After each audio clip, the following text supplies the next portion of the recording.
आदाब, सत श्री अकाल, नमस्कार दोस्तों।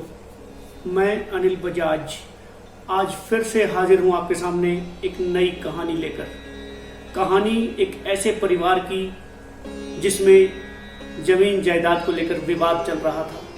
विवाद दो भाइयों के बीच में, और विवाद की जड़ था 4 कमरों का बना एक मकान। दोस्तों, सेठ घनश्याम दास जी के 2 पुत्र थे, पवन और मदन,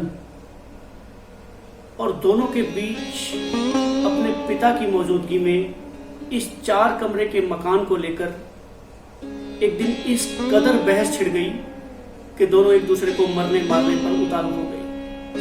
ये सब देखकर उनके पिता सेठ श्री घनश्याम दास जोर जोर से हंसने लगे। पिताजी को इतनी जोर से हंसता देखकर दोनों भाई एकदम से हक्के बक्के रह गए और उन्होंने अपने पिता से इस हंसी का कारण पूछा। पिताजी ने कहा, इस छोटे से जमीन के टुकड़े के लिए इतना लड़ रहे हो, आओ मेरे साथ, मैं तुम्हें एक खजाना दिखाता हूं,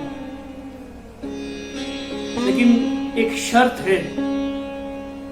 पिताजी ने कहा कि जब तक मैं तुम्हें उस खजाने तक लेकर जाता हूं तब तक तुम आपस में बिल्कुल नहीं लड़ोगे। अगर तुम आपस में लड़े तो मैं बीच रास्ते में से ही वापस लौट आऊंगा और तुम्हें खजाने तक नहीं लेकर जाऊंगा। खजाने के लालच को लेकर दोनों भाइयों ने आंखों ही आंखों में तय कर दिया कि वो रास्ते में बिल्कुल नहीं लड़ेंगे। और अगले दिन पिताजी उन दोनों को लेकर एक बस में सवार हो गए, लेकिन बस में उन्हें बैठने के लिए 2 आदमियों की सीट मिली। अब थोड़ी देर के लिए पवन और पिताजी बैठ गए और मदन उनके साथ बिल्कुल खड़े रहा। कुछ देर के बाद मदन और पिताजी बैठ गए और पवन उनके साथ खड़ा रहा, और यूं करके लगातार 8 से 10 घंटों का सफर इन लोगों ने बड़ी आसानी से तय कर लिया। घनश्याम दास जी दोनों पुत्रों को लेकर एक बहुत बड़ी हवेली के अंदर चले गए। हवेली चारों तरफ से सुनसान थी और हवेली में जगह जगह कबूतरों ने अपना घोंसला बनाया हुआ था। ये सब देखकर सेठ घनश्याम दास जी वहीं एक चबूतरे पर बैठकर रोने लगे। उनके दोनों पुत्रों ने अपने पिता को रोते देखकर उनसे रोने का कारण पूछा, और रोते हुए उनके पिता घनश्याम दास ने अपने बेटों से कहा, जरा याद करो अपना बचपन, तुमने इसी हवेली में बिताया था, आज इस हवेली की हालत देख रहे हो। तुम्हें याद है बच्चों, इस हवेली के लिए मैंने अपने बड़े भाई से कितनी लड़ाई की थी। ये हवेली तो मुझे मिल गई, पर मैंने अपने भाई को खो दिया,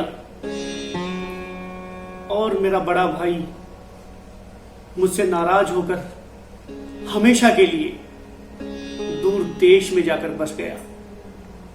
फिर वक्त बदला, मुझे भी काम के सिलसिले में इस हवेली को छोड़ना पड़ा। अच्छा बच्चों, एक बात बताओ, क्या जिस बस की सीट पर हम बैठकर आए थे वो सीट हमें मिल गई?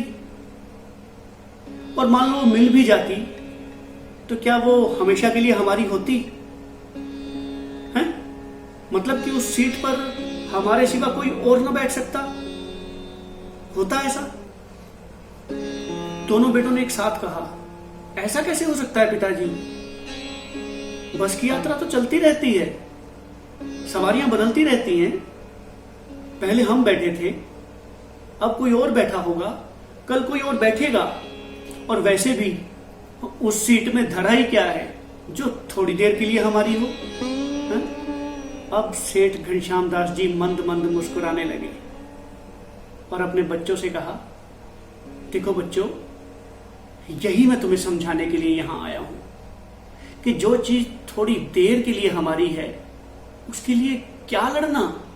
बेटा, जो आज तुम्हारा है वो कल किसी और का था और कल किसी और का हो जाएगा। बस इतनी सी बात को समझना है। बस बेटा एक बात का ध्यान रखना कि थोड़े से लालच के लिए कहीं तुम अपने अनमोल रिश्तों को मत खो देना। और हां, कभी मन में लालच आए तो इस हवेली की स्थिति देख लेना। कभी अच्छे अच्छे महलों में इसकी गिनती होती थी। इसको याद कर लेना बेटा। अगर आदमी ना हो तो बड़ी बड़ी हवेलियों में भी एक दिन कबूतर घोंसला बना लेते हैं। जब भी मन में लालच आए तो बस की उस सीट को याद कर लेना जिस पर कभी हम बैठे थे। आने वाले कल में उस सीट पर कोई और बैठेगा।